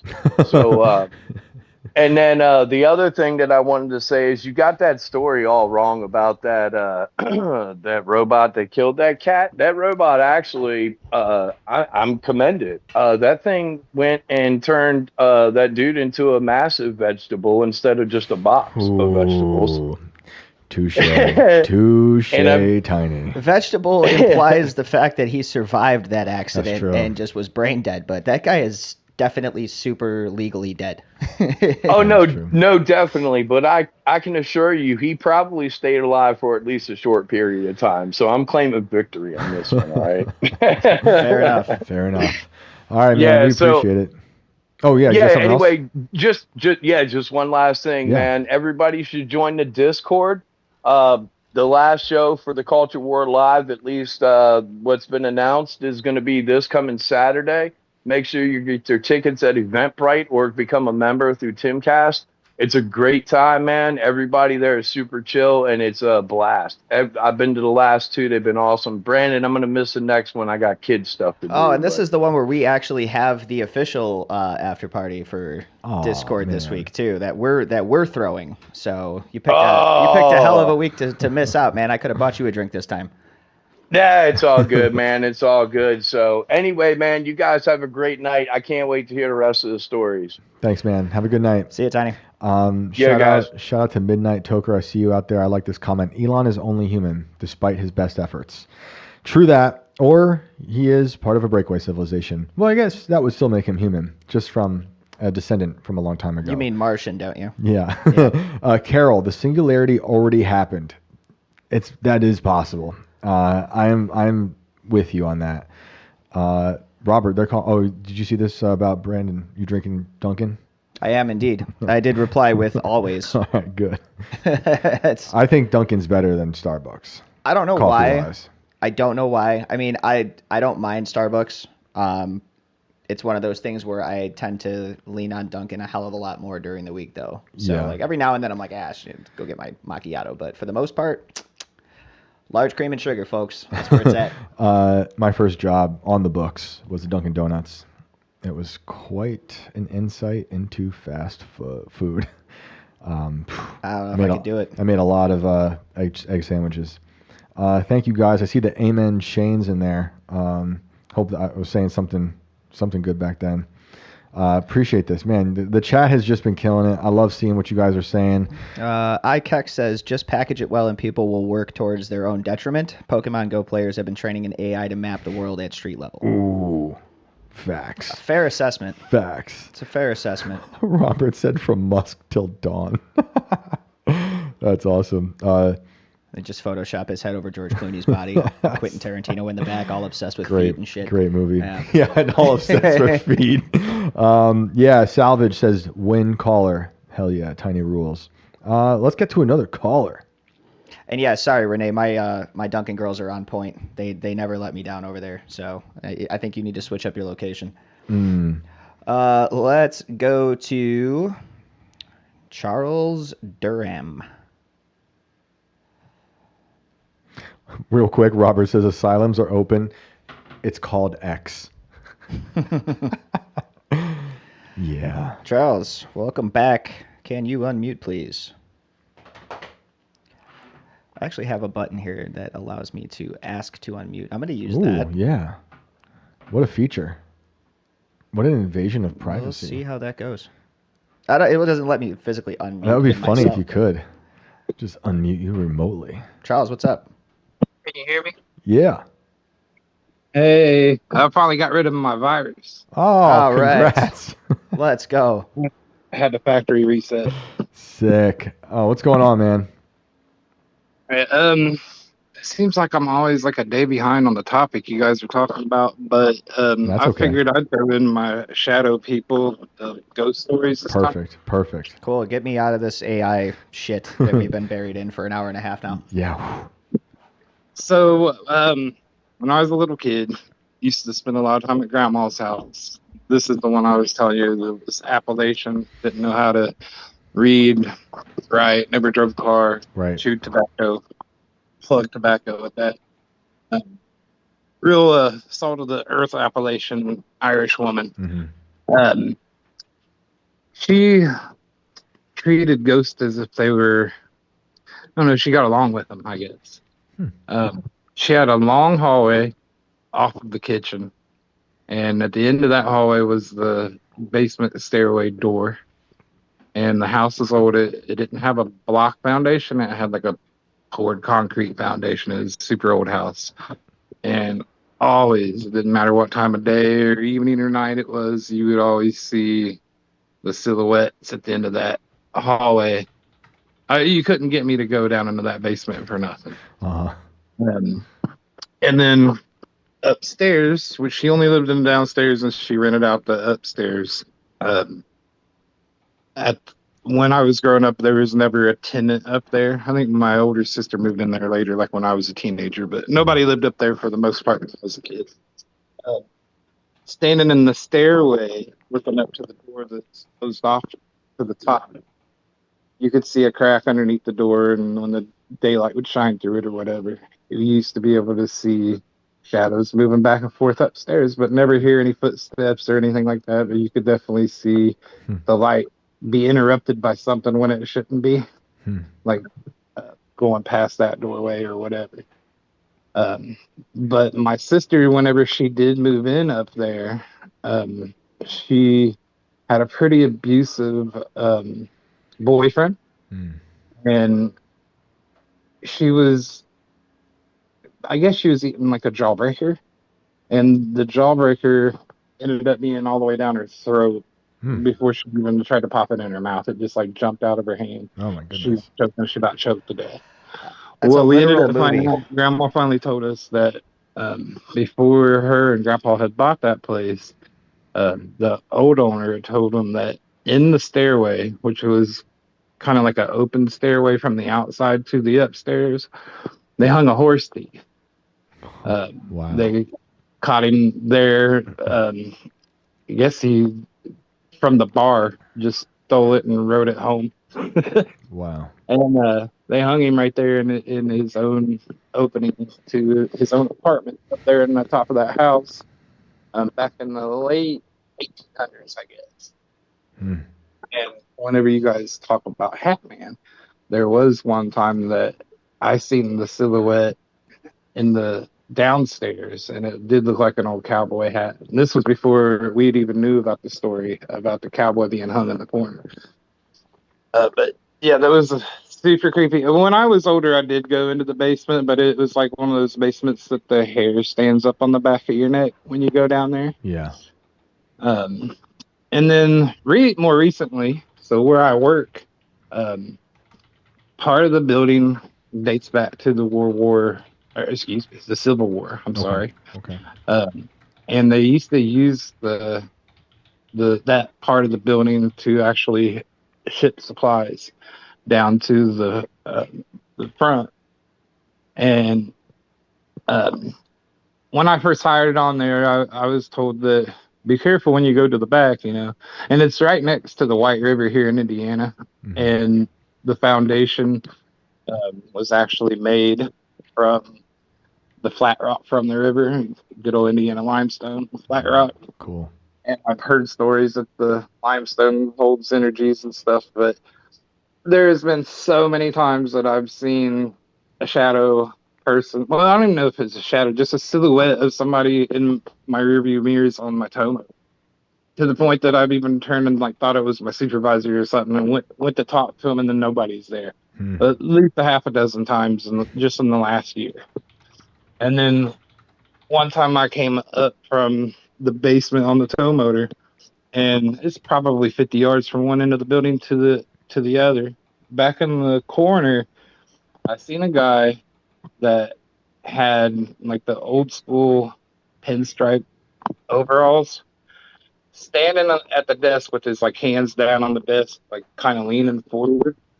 I'm like, oh, who they got doing the electricity today, or working on the building or whatever, because I've never seen this person before. So I go up front and just mention it, and no, there's nobody here.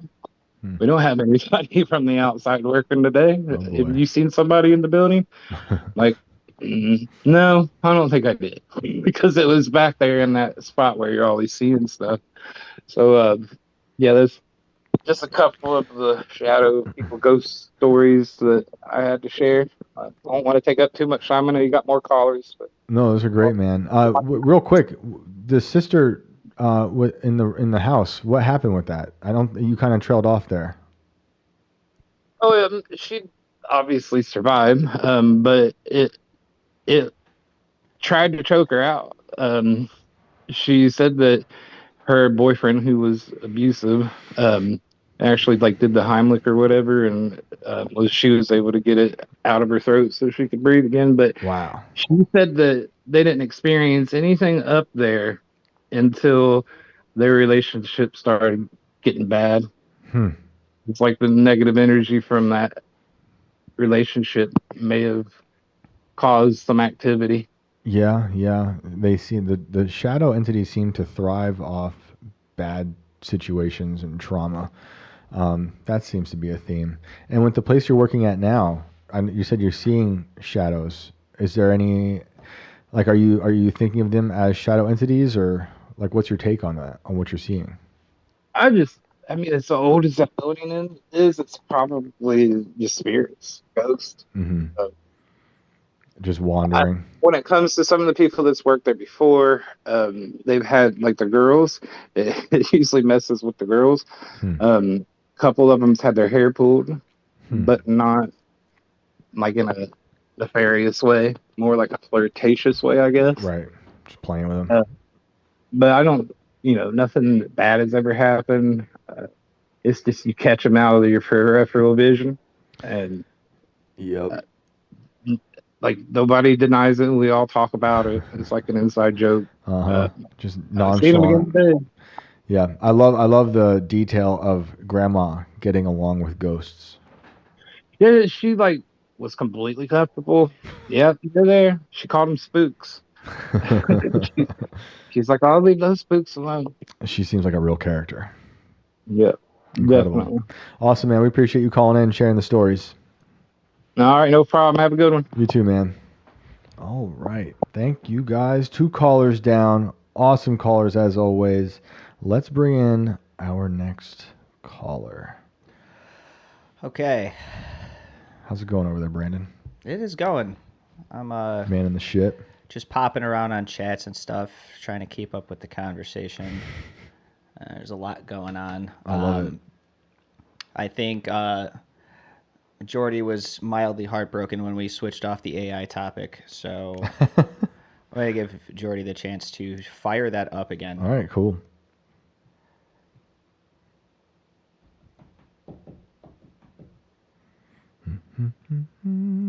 Jordy, welcome to the show. Unmute your mic, please. There you go. All right. Hi. Hello. So I have just something to say about the whole drone and AI situation. Okay. So, my brother-in-law graduated from the Air Force Institute of Technology in Ohio. Okay.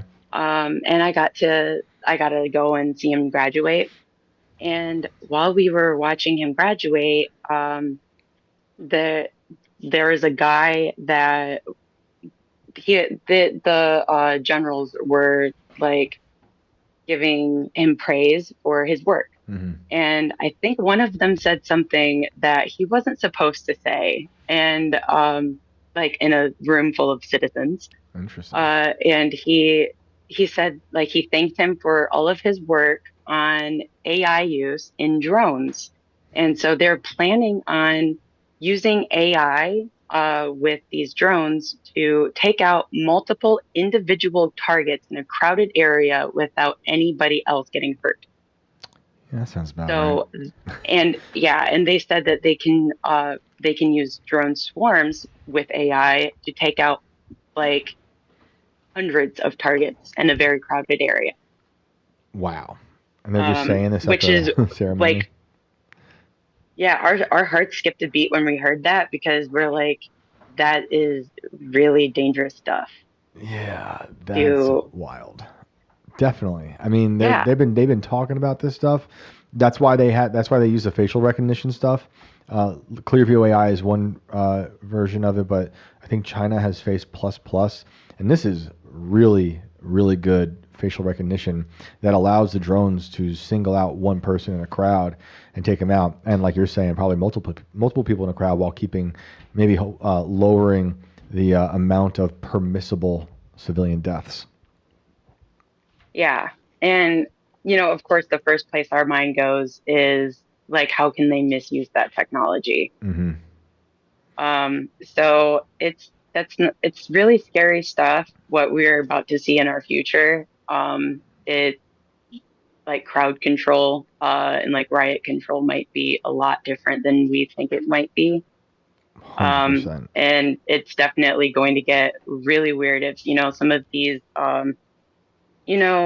people that came across our border who are, they might have more nefarious, like motivations for being here. A lot of the cartel members or, like terrorists, that might be just waiting for like a day to attack all at once, Yep. So hopefully, like we know that our government has what they need to protect us, but then at the same time, they also have what they need to control us and thin line, and keep us down if they need it. It's a real thin line. Did you talk to your brother at all about this? Yeah. I think we all discussed it after the fact, because it was such a like that really scared us. So we all talked about it after the fact, and it was like, yeah, we kind of came to the consensus that we don't think that the guy was really supposed to say that, but we think that he said it on purpose. For what? Because Why? there were civilians in the room, and I think it was a way to get us to like I don't know, like warn us of like what's happening, what's going to happen. With new advancements in technology. Yeah, the idea of it being used in crowd our control. military definitely has like things. Oh yeah, 1,000%. That's what I was saying earlier about things that they use at war come home. So many things have been invented for war that then come home and our police departments use, and the LiDAR stuff that the authorities use to take care of crowds, and it's like a sound, this horrible frequency. It makes you feel like your blood is boiling. It's really wild, and they're using. You can see videos of people getting hit with it online. Yeah, and it's we talked about this a few weeks ago. Sonic warfare is totally going to be a thing, especially when these robots get out there and they're weaponized. That's going to be one of the things they're going to be able to do, because that's one of the easiest things to equip them with. It'll have guns. And it'll have that. Yeah, because they can completely incapacitate you with just the sound alone, get you to drop your guns, and then it's just a feeding frenzy after that point. Yep. Well, that's wonderful. So, yeah. Well, prepare for that. That's totally a thing. Thank you for sharing that with us. Another wonderful thing to think about our beautiful future here on planet Earth. Have a good night. Yeah, something to look forward to for our kids to inherit. Yes, exactly. Well, thank you. Have a good night. Unbelievable. I don't know, man. Brandon, what does it say here? Got a Spider-Man hat? It's No, not. Brandon's got a Spider-Man hat on. But I will. That's not a Spider-Man hat. I'll throw that in chat. I love Spider-Man. It's fine. I'm not remotely offended by the fact that somebody was blind enough to think that this was a spider and not a bull. Yeah. See, love this is. Spider-Man, I it need says. my MS-13 gang member compliant black and white Bulls hat. Is what I need. That way, it just I can't be missed, and then people can just start calling me a gang member. Aaron Wolf says, "I believe the children are our future." Great song. I had to sing that at a concert when I was in 3rd grade. I think it scarred me. Let's do another caller, huh? I'm pretty sure it did. Yeah. What hasn't? My buddy, and I'm singing Whitney Houston in 3rd grade. I seen somebody earlier. I don't know if this was Algo. I don't know if this was phone listening to me or us last night when we were talking about this for like 20 minutes. But I seen a tweet today that was a picture of the My Buddy, and whoever the hell it was like, have we just considered maybe dropping like 20 or 30,000 of these on our enemies? That was a response to something I said. Was that what that was? I need to find that because I was laughing my ass who off. was that? I'm sorry, I can't remember who that was. That was for my other job when I'm the spokesperson of Israel on Twitter. Was that on X? Yeah, that's what I've been doing lately. But, that had me fucked up. I was laughing so hard. That was really good. I forget what it was that I said, but that was under my official capacity as my role as spokesperson of Israel. Wait a minute. What is Project Mayhem given to us now? Oh, is it Project Mayhem? Hang on. Let's pop into this. Sexy AI-powered humanoid robot named Aria will begin selling tickets at the Tix for Vegas kiosk inside the Strips Fashion Show Mall this week. She is programmed to utilize advanced conversational AI and, hang on, let me get from 3 hours ago. Emotional intelligence to engage with customers. Try not to fall in love. Try not to fall in love. You know what I meant to say last night too? Looking at this thing because it creeps me out, like the My Buddy. It was the tagline. You zoomed in on it last night, and I forgot to mention it. The My Buddy tagline. Do you remember what it was? A friend to the end. Yeah, that's why I was like, is this not Chucky-esque? Like, what the hell we're dealing with here? A friend that to the end. Absolutely horrifying. Who wants that as a friend to the end? So thank you, Project Mayhem, for that lovely update from some mutant Frankenstein robot Paris Hilton that they're going to what the hell? Force us. Did it say try not to get emotionally attached to it? I mean, watch yourselves, Germans. She's got blonde hair and blue eyes. Oh, my goodness. Well, guys, let us know what you think about that. Ridiculous shit. Let's get to another caller. God. All right. Let's go to Charles Durham. What's her mouth do though, Charles? It speaks. I don't know what you're talking about. What that mouth do? Oh God. This is a G-rated show. Let's go to Teddy Ruxpin was worse. I think I'm pretty sure Dev was here first. Let's throw Dev on. Sick.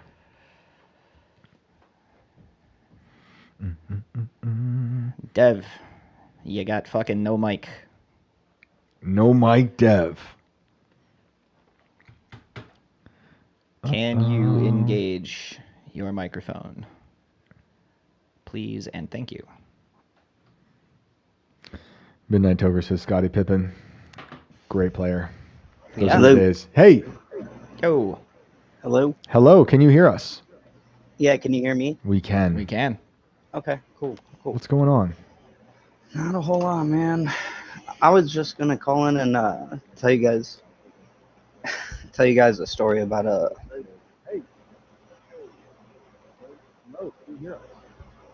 Oh man.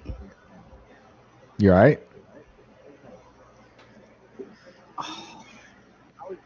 We can hear you. Is there a situation unfolding over there? And I heard a voice. Is it like the guy that was at work last night when he called in? Yeah. Are you an electrician? You all right? Are you there? Is this He called it the Is wrong this show. Bev? Hey, who is this, and who do you think you're talking to? You are live with Inverted World Live right now, 11:34 Okay. Eastern Time. Okay. I hear you. Cool. I'm just doubling the You'll probably microphone, you the probably got to hearing. turn your stream down in the background because there's a lag on it, so that'll drive you insane. We've seen that a few times. In the I last thought week. you were abducted.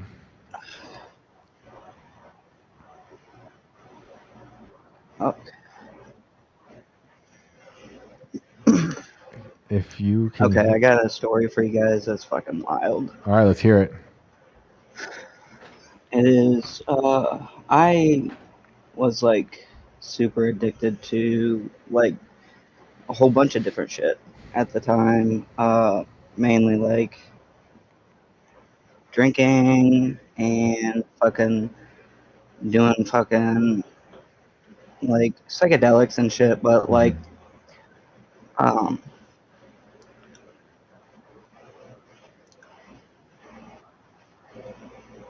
so I was also like addicted to meth and shit, but like it was really fucking crazy, bro. I can't fucking, it's hard to fucking. How long ago was this? This was about,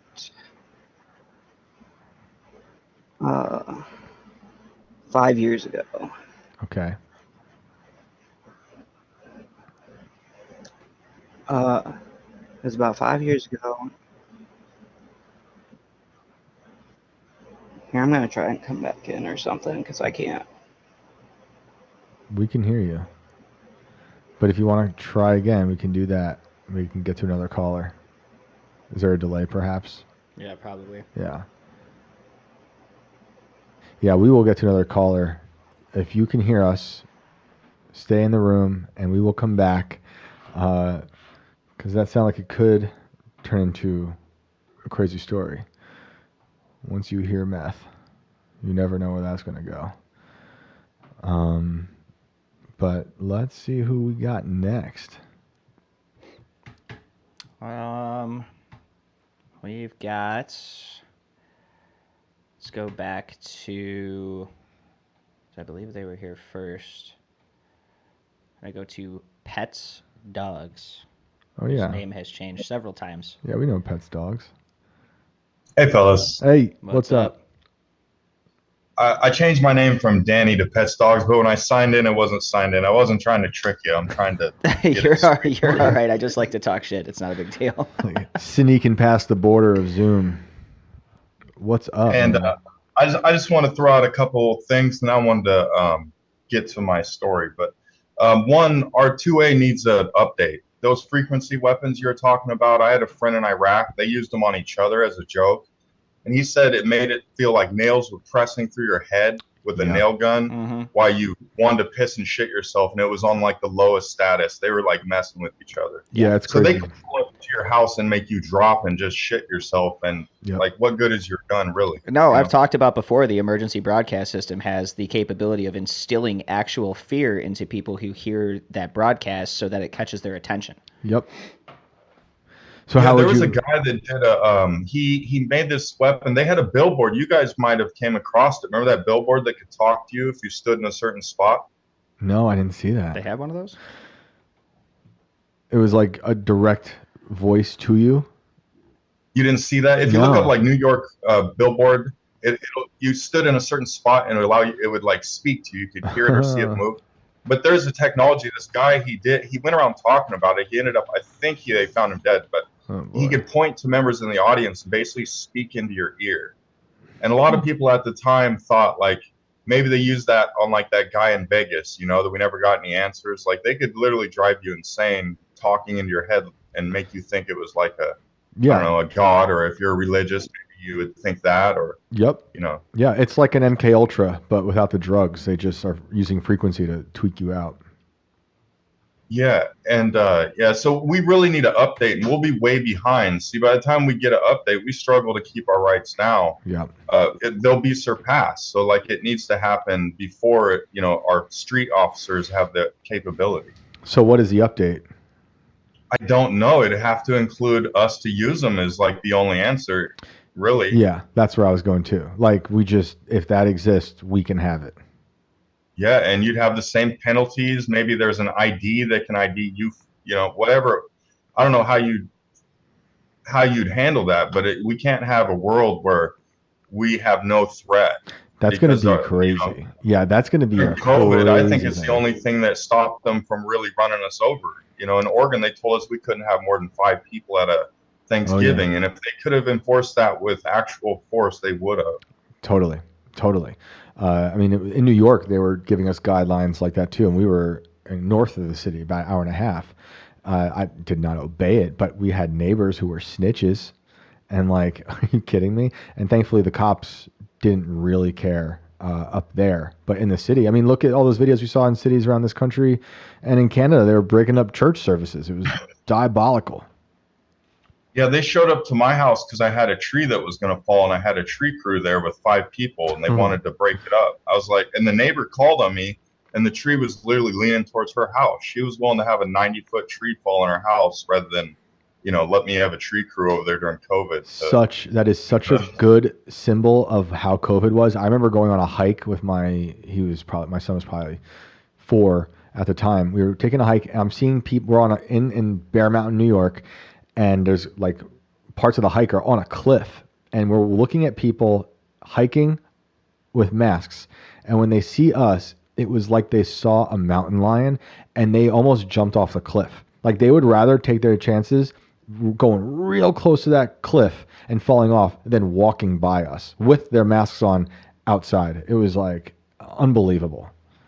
I had a similar experience, kind of the same thing. They all jumped to the side as we walked by, and they had comments and stuff. It's like, dude, come on, man. We're 10 feet away from you. We're outside. Like, you're fine. Insane. They'd rather, die. They'd rather die than face someone. Like, COVID just made some people way better and made some people way worse. But the idea of a population having all that like sonar or the frequency stuff, the sound devices, it is terrifying. But I do think, I mean, with all this stuff, if they can have it, we should have it, because they're totally going to use it against us. It's going to get real weird when we have a bunch of these weird technologies. I mean, I bet that people are going to turn drones against each other. Oh, yeah, I mentioned in the comment section, your caller Tiny. We got to be careful not to get caught up in this. Let's give them control power, because remember that 99% of psychologists are left wing. They donate left wing. They come from left wing colleges. Yeah. Not that many years ago, they said you should be admitted because you voted for Trump. Yeah. So if you want to give these people the power, I was at a Mac stop. I worked down the street from the Mac stop where that dude ate that guy's face because he thought he was a robot. And when the cops showed up, he thought they were there to help him, thank God, take down this robot. That's how messed up he was. So it's a mixed bag. We need this stuff.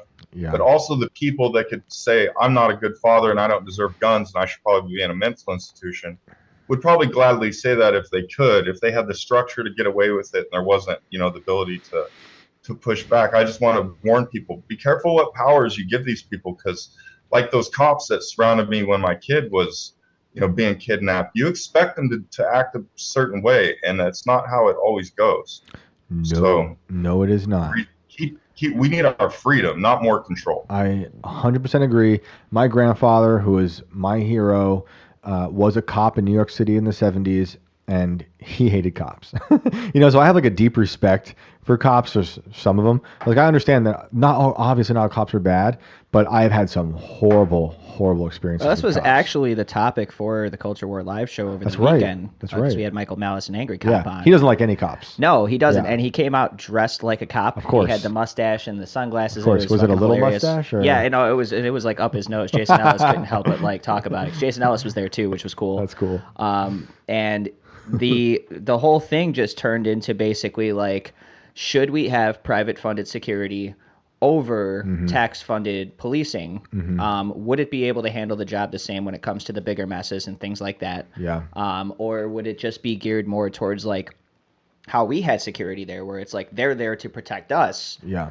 But really, like, they're not going to care if you go in the back and get stoned, or Yeah. you're drinking on the Right. job, little shit like that. Like he's not Yeah. going to give you a speeding ticket. He's there to make sure that you don't get hurt. Yeah. You know what I'm saying? So if it's privately funded, how can it be all powerful, and if it's not all powerful, why privately funded? I think giving people any authority always goes wrong. And, I think human nature just always takes over. So I feel like at some point it's going to, be the same route as actual police. I don't know. What do you think?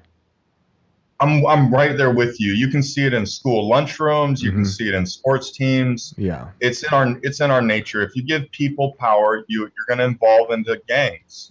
People are just it kind of works that way. I don't know what the answer is. Yeah. I mean, I see. Oh yeah. Sorry. No, go for it. I wanted to ask you too before I forget, because every time I talk, I remember this conversation of you had it in your room with the handprint. Yeah. And I'm wondering if you think that now that we know a little bit about quantum entanglement, do you think there's anything to that? Like maybe. I don't know if it was so much quantum entanglement. I really don't know, but I do feel like it wasn't so much an entity, but that I somehow, I don't know, saw something from the future. I don't know how else to put it.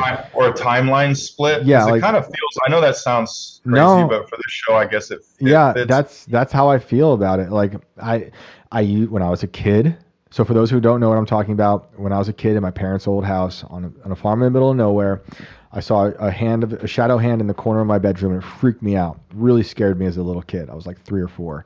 Maybe it went on for longer than that, and I grew up, moved out, was really, really poor, and then moved home, and I'm really, really poor with a wife and a newborn, moved back home with my parents, and living in the room I grew up in where I saw the shadow hand, and my wife is sleeping. I'm trying to keep the kid entertained and not let my wife sleep a bit, and I'm making a shadow figure with my phone flashlight and with the kid in my arms, and then I realized the shadow hand was me, and it was right where I saw it as a kid in the same corner, exactly like how I remembered it. So the way I see it all now is like, I don't know, I must have seen like the time folded in. So maybe that is some sort of quantum entanglement. I just see it as like, it wasn't the physical time moving, if that makes sense, but more of like me seeing something through time, perhaps. I really don't know.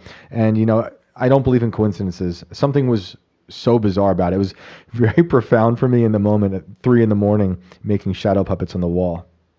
Yeah, I told you some of my stories, so you can imagine, but your story stuck with me. Some about that seems like there's something more to figure out there. I don't know. I agree. I mean, that whole house is super weird. It was an old house. My parents I lived there like I moved there when I was 1, and then kind of lived there my whole life off and on. I'd move out and come back, college and stuff. And that house had a lot of weird things going on with it. And the next people that moved in, only a few people lived in there over time, and we were the last people to move in there. Someone else moved in after us, and they couldn't handle it, and they moved out.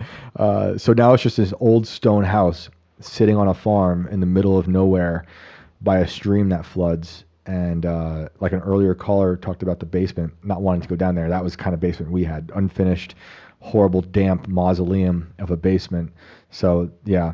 That's what I have now in a 1920s farmhouse. Yeah, we don't go down there a lot. Yeah, I know. It's funny how that works. And I don't know. I'd love to see that house. I've done a lot of investigations into that house and weird stories, and there have been deaths and manslaughter in that house. So it had a lot of things going on. So you guys don't have much time here. Do you want me to go ahead with my story, or do you want to grab a caller? How many people we got lined up? A few. I mean, a couple people that were having issues that we could bring back in, another couple people that called in, so there's good fun people there. Since you called in, like I think we talked last night, right? Yeah. Let's you have guys you give me call a lot back. of time. Let me be respectful of their time and check out. But Thanks, man. when I call back, I want to ask you guys about divine intervention and kind of a little bit about angels. And Cool. I've seen your growth through it. Yep. But I'm interested in Brandon's opinion for like it's kind of a nice mix of what I assume he believes from what I've heard. And yeah, but thanks for taking my call again, and great show. I love to see that you guys are growing. Thanks, man. And thanks again. We appreciate it. And do call back. Awesome. So yeah, let's try to get one other call, maybe someone we haven't had yet. And I can't wait to talk about divine intervention. That's always a good conversation. So please do call back, and we will talk about it.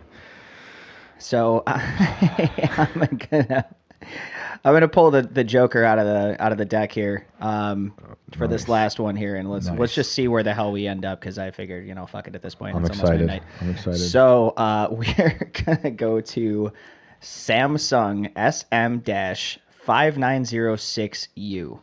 Have we had this caller before? I don't know. We've had another. If somebody called from that phone and didn't change their name, then yes, absolutely. But perfect. No idea. Let's do it. You are on Inverted World Live. Can you hear us? Please unmute your mic. Ask to unmute button invoked.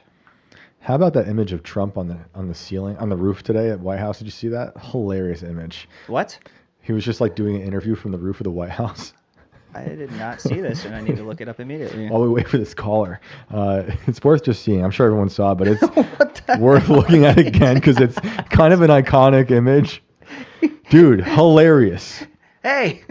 For all the things I've got lots of issues with him, but I still, I think he's hilarious. I can just hear him screaming, "Grab her by the pussy." That's what he's saying right here.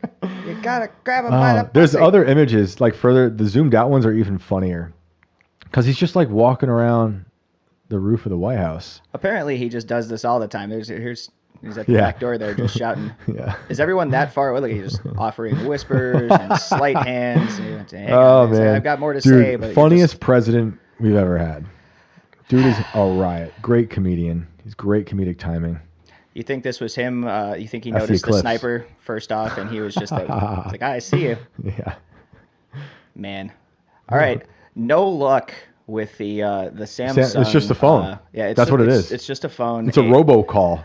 The phone knew that we were talking about AI and decided to call us, but Yeah. it doesn't have a voice Yeah. yet. So we're gonna come back. Too bad we can't. Zeros and ones are silent. He actually had video Interesting. that just popped up. I just saw his Interesting. face for 2 seconds, but I didn't.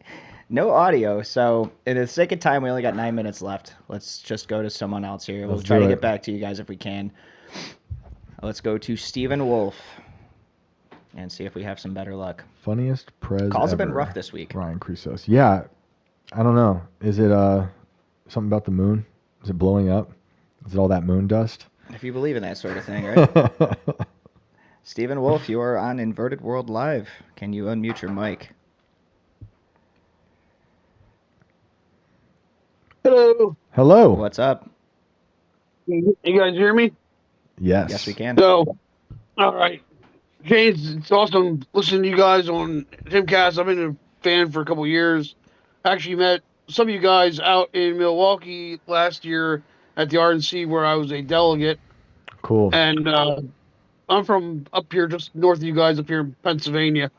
So you guys were talking about like weird haunted stories and stuff, right? Mm-hmm.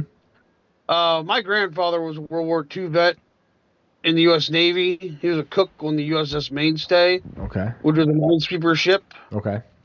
Got to travel all through the Mediterranean and all through Northern Europe and traveled to every country except the Rhineland is what he called it. Hmm.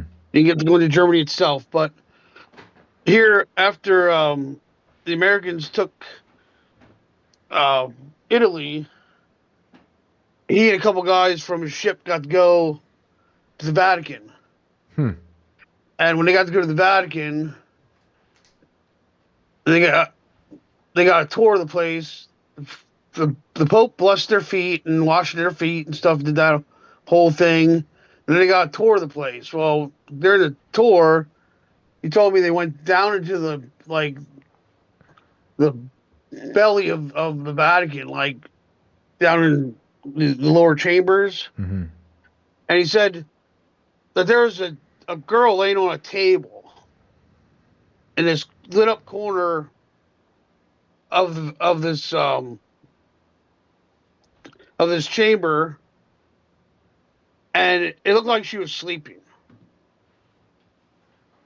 But here she'd been dead for hundreds of years. Like her body was that well preserved. Apparently her dad was a scientist. Hmm. And he embalmed her, and he embalmed her so good that he didn't want the secret getting out, so he committed suicide. Oh my goodness. Yeah. That's crazy. Did he say anything else about other things he saw there? I guess that kind of haunted him. He said the worst duty he had when he was over in Europe was obviously grave digging duty for digging the graves for the troops. His brother was killed in eastern France in October of '44, and he went over to when they came back when they were done in Europe. When they came back to the States, they ported in, I believe, Norfolk, Virginia. Mm-hmm. And they had signs there, no sailors or dogs on the grass.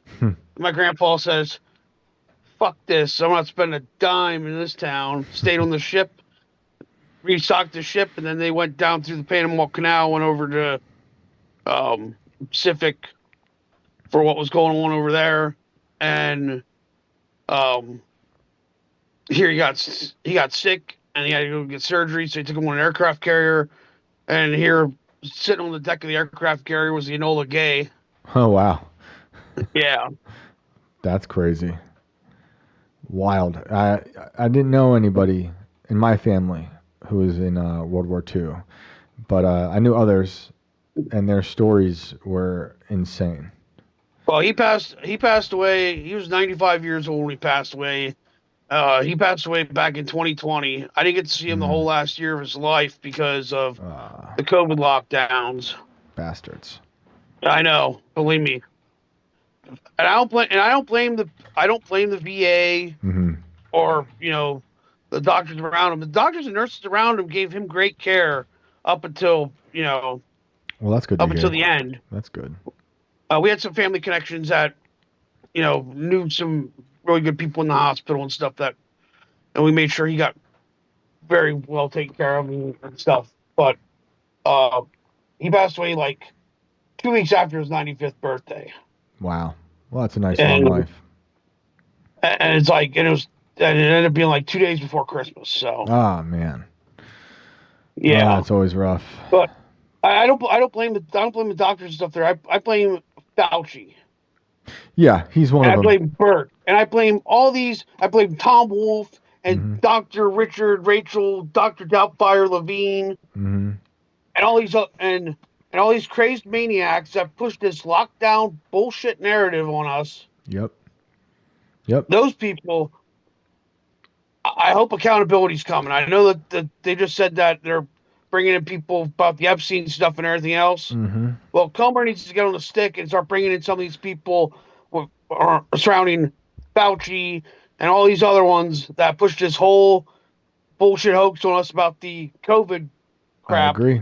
I agree. I mean, everyone who tunes in knows that I will not stop about the Epstein stuff, but it doesn't mean we should forget about these things because this was a great scar the Epstein in society. stuff's important. That's damn important. I know it and is. that is important, but this stuff...